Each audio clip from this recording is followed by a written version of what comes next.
انداز میں ان کے دلیل کے بطلان کے لیے چند معروضے پیش کرنا چاہتا ہوں، جو کہ انہوں نے بطور دلیل پیش کیا کہ جی ہم نے اتحاد یا معاہدہ کیا ہے بد مذہبوں کے ساتھ یا پاکستان کی اقلیتیں، عیسائی مشرکین جتنے بھی ہیں ان کے ساتھ۔ اس پر لبیکیوں نے جواب یہ دیا، دلیل یہ دی کہ جی صلح حدیبیہ اور میثاق مدینہ یہ دو ہمارے پاس دلائل ہیں جن کو دیکھتے ہوئے ہم نے یہ معاہدے کیے ہیں۔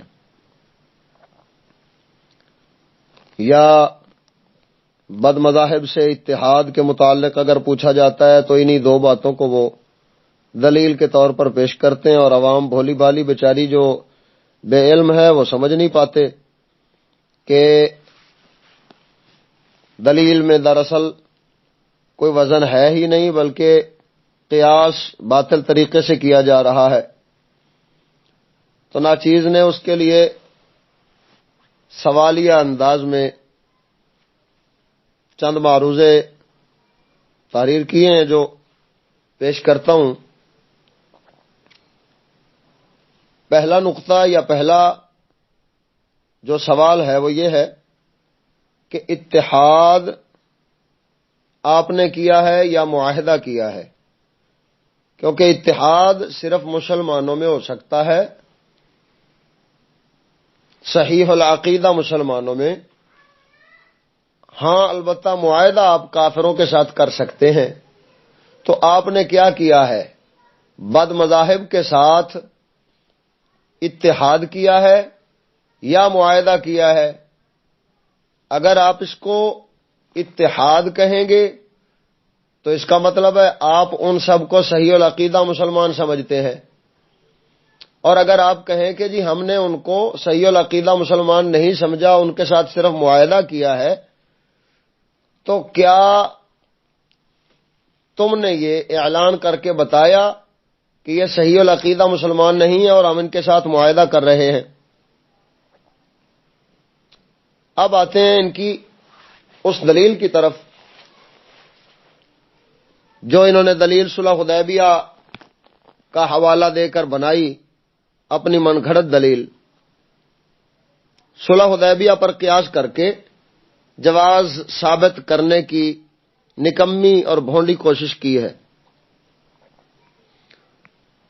تو میرا دوسرا سوال یہ ہے کہ یہ قیاس کی کون سی قسم بنتی ہے جو تم لوگوں نے قیاس کی ہے؟ اب قیاس کے لیے جو چیزیں ضروری ہیں میں انہیں سوالیہ انداز میں پیش کر رہا ہوں۔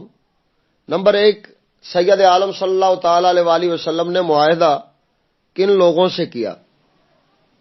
حضور نے تو کافروں کے ساتھ معاہدہ کیا صلح حدیبیہ پر۔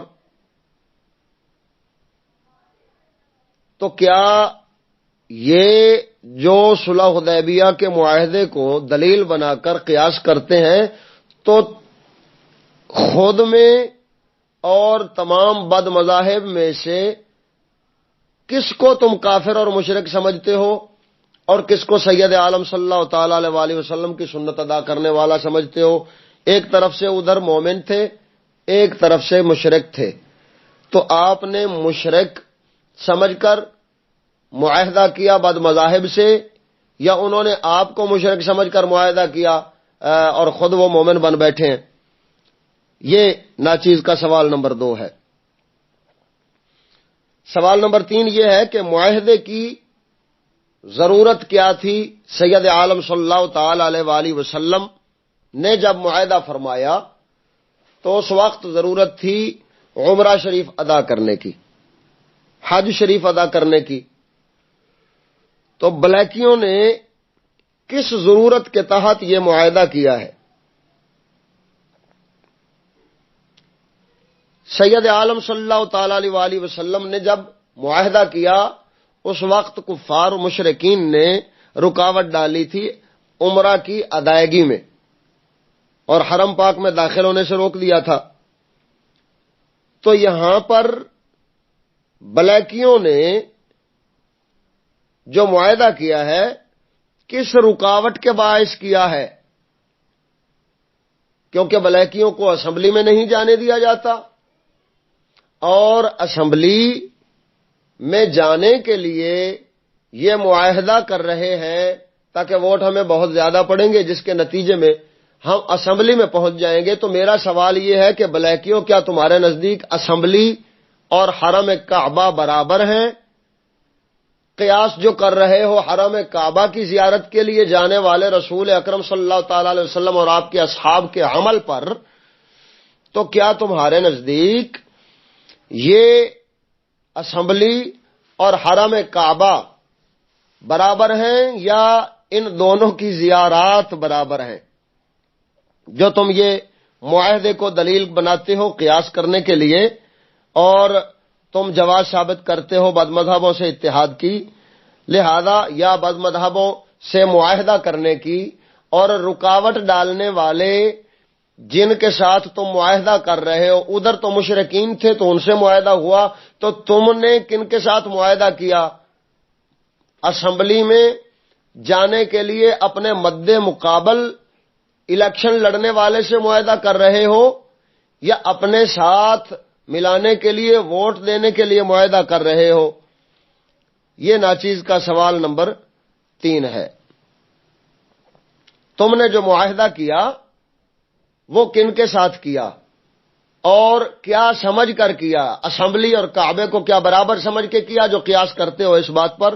کیونکہ سید عالم صلی اللہ علیہ وسلم کے معاہدہ کرنے کی وجہ تو زیارت حرم تھی، اور آپ کا معاہدہ کرنے کی وجہ اور ضرورت وہ اسمبلی میں جانا ہے. لہذا اس وجہ سے آپ کا قیاس جو ہے وہ قیاس کی کون سی قسم سے بنتا ہے؟ میں نے اس وجہ سے پہلے سوال میں سوال کیا ہے آپ سے. سوال نمبر 4 میرا ہے جی، سید عالم صلی اللہ تعالی علیہ وسلم نے معاہدہ کیا فرمایا تھا؟ پہلے یہ سمجھیں، پھر اس کے بعد سوال پیش کرتا ہوں. حضور نے معاہدہ یہ کیا کہ اگلے سال حج پر آنے کی اجازت دی جائے، اس کے عوض کیا کیا شرطیں قبول کی مشرکین کی؟ پہلی شرط یہ تھی کہ اس سال آپ واپس چلے جائیں گے اور اگلے سال آئیں گے، اس سال آپ کو عمرہ کرنے کی اجازت نہیں ہوگی.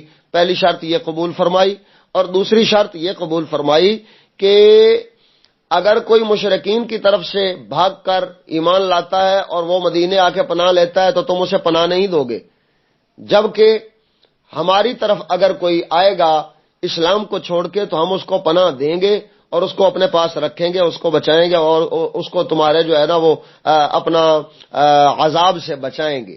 لہذا یہ معاہدہ میں یہ شرطیں سید عالم صلی اللہ تعالی علیہ وسلم نے قبول فرمائیں.